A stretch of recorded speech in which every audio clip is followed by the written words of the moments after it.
ബീഹാറിന്റെ രാഷ്ട്രീയ ഭൂമിക ഉഴുതു മറിച്ചുകൊണ്ടാണ് രാഹുൽ ഗാന്ധി മുന്നോട്ട് പോകുന്നത്. രാഹുൽ ഒറ്റയ്ക്കല്ല, സഹോദരി പ്രിയങ്ക ഗാന്ധിയുണ്ട്, തേജസ്വി യാദവ് ഉണ്ട്, കർണാടക മുഖ്യമന്ത്രി സിദ്ധരാമയ്യുണ്ട്, തെലങ്കാന മുഖ്യമന്ത്രി രേവന്ത് റെഡ്ഡിയുണ്ട്, തെലങ്കാനയിൽ നിന്നുള്ള മന്ത്രിമാരുണ്ട്, ഹിമാചൽ പ്രദേശിൽ നിന്നുള്ള മന്ത്രിമാരുണ്ട്, കർണാടകയിലെ മുഴുവൻ നേതാക്കന്മാരുമുണ്ട്. ഇത്തരത്തിൽ സച്ചിൻ പൈലറ്റ് ഉണ്ട്, കോൺഗ്രസിന്റെ മുഖങ്ങളെല്ലാം ഉണ്ട്, ഗൗരവ് ഗൊഗോയ് ഉണ്ട്. ഇന്ത്യയിലാകമാനം കാശ്മീർ മുതൽ കന്യാകുമാരി വരെ, ലഡാക്ക് മുതൽ ലക്ഷദ്വീപ് വരെ, നാഗപ്പൂർ മുതൽ നാഗാലാൻഡ് വരെ, ആസാം മുതൽ ആന്തമാൻ വരെയുള്ള ഇന്ത്യ രാജ്യത്തിന്റെ മുക്കിലും മൂലയിൽ നിന്നും ഓരോ പ്രവർത്തകനും ഓരോ നേതാവും ബീഹാറിലേക്ക് ഒഴുകിയെത്തുകയാണ്. കാരണം ഇന്ത്യ എന്ന ജനാധിപത്യ രാജ്യത്തെ ലോകത്തിന്റെ നെറുകയിൽ അപമാനിച്ച വോട്ട് മോഷണവുമായി ബന്ധപ്പെട്ട കേന്ദ്ര സർക്കാരിനെതിരെ, സംഘപരിവാറിനെതിരെ വലിയ ഒരു പരിവർത്തന യാത്രയുമായാണ് ഇന്ത്യൻ ജനാധിപത്യത്തിന്റെ രാജകുമാരനെന്ന് രാഷ്ട്രീയ കേന്ദ്രങ്ങൾ വിശേഷിപ്പിക്കുന്ന രാഹുൽ ഗാന്ധി വോട്ടർ അധികാര യാത്രയുമായി ബീഹാറിൽ പര്യടനം നടത്തുന്നത്. രാഹുൽ ഗാന്ധിയുടെ ലക്ഷ്യം വലുതാണ്.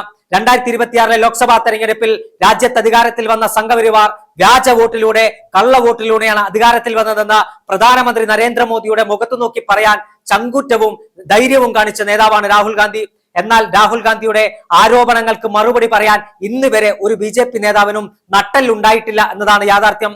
എന്തിനും ഏതിനും പ്രതികരിക്കുന്ന BJPയുടെ ഒരു നേതാവ് പോലും രാഹുൽ ഗാന്ധിയുടെ ആരോപണങ്ങൾക്ക് മറുപടി പറയാൻ തയ്യാറായിട്ടില്ല എന്നതാണ് യാഥാർത്ഥ്യം.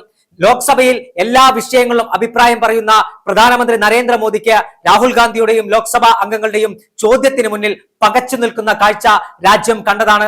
അവിടെയാണ് ബീഹാർ തെരഞ്ഞെടുപ്പ് ലക്ഷ്യമിട്ടുകൊണ്ട് കോൺഗ്രസിന്റെ ലോക്സഭാ കക്ഷിയുടെ നയിക്കുന്ന, അല്ലെങ്കിൽ രാജ്യത്തിന്റെ പ്രതിപക്ഷ നേതാവ്, മുൻ AICC അധ്യക്ഷൻ രാഹുൽ ഗാന്ധി ഇത്തരത്തിൽ ഒരു യാത്രയുമായി കടന്നു വരുന്നത്. ബീഹാറിന്റെ ഗ്രാമാന്തരങ്ങളിലൂടെ രാഹുൽ ഗാന്ധിയുടെ യാത്ര കടന്നു പോവുകയാണ്. അവിടെയുള്ള കർഷകരെയും കർഷക തൊഴിലാളികളെയും സാധാരണക്കാരായ കൂലിപ്പണിക്കാരെയും യുവാക്കളെയും വിദ്യാർത്ഥികളെയും യുവതികളെയും യുവാക്കളെയും എല്ലാവരെയും ചേർത്ത് പിടിച്ചുകൊണ്ടാണ് രാഹുൽ ഗാന്ധി മുന്നോട്ട് പോകുന്നത്.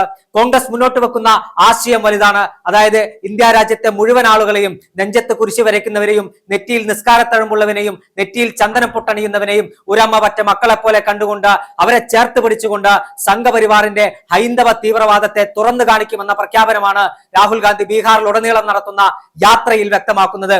ഈ യാത്ര വെറുമൊരു യാത്രയല്ലെന്ന് രാഹുൽ ഗാന്ധിയും ഇന്ത്യ സഖ്യവും ആണയിട്ട് പറയുന്നു. ഈ യാത്ര നടത്തുന്നത് രാജ്യത്തെ വോട്ടുകൊള്ളക്കെതിരെയാണെന്നും ഈ യാത്ര നടത്തുന്നത് വോട്ട് മോഷണത്തിലൂടെ അധികാരത്തിലേറിയ കേന്ദ്ര സർക്കാരിനെയും അതോടൊപ്പം തന്നെ സംഘപരിവാറിനെയും തുറന്നു കാണിക്കാൻ വേണ്ടിയാണെന്നും രാഹുൽ ഗാന്ധി ആണയിട്ട് പറഞ്ഞുകൊണ്ടിരിക്കുകയാണ്. അതിന്റെ പ്രതിഫലനം നമുക്ക് കാണാൻ കഴിയുന്നുണ്ട്. രാജ്യത്തെ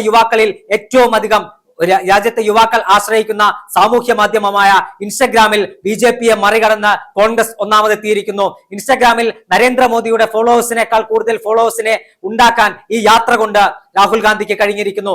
എല്ലാ മേഖലയിലും കോൺഗ്രസ് അതിന്റെ തിരിച്ചുവരവ് ആഘോഷിക്കുകയാണ്. ഒരു കാലത്ത് അടിയന്തരാവസ്ഥയ്ക്ക് ശേഷം നടന്ന തെരഞ്ഞെടുപ്പിൽ കോൺഗ്രസ് തോറ്റമ്പി സാക്ഷാൽ ഇന്ദിരാഗാന്ധി വരെ തെരഞ്ഞെടുപ്പിൽ തോറ്റപ്പോൾ ആ കോൺഗ്രസിനും ഇന്ദിരാഗാന്ധിക്കും തിരിച്ചുവരവിന്റെ പാത തുറന്നത് ബീഹാറിലായിരുന്നു. ബീഹാറിലെ ഒരു ദളിത് പെൺകുട്ടിയെ ക്രൂരമായി ബലാത്സംഗം ചെയ്ത് ഭരണകൂടം ഒരു നീതിയും നൽകാതെ ആ ബലാത്സംഗ കഥ മറച്ചു വെച്ചപ്പോൾ ആ കൊടും പ്രളയത്തെ മറികടന്ന് ഇന്ദിരാഗാന്ധി ആനപ്പുറത്തേറിക്കൊണ്ട് ആ ഗ്രാമത്തിലെത്തിയ യാത്ര ഇന്ത്യൻ രാഷ്ട്രീയം എന്നും മറക്കാത്തതാണ്.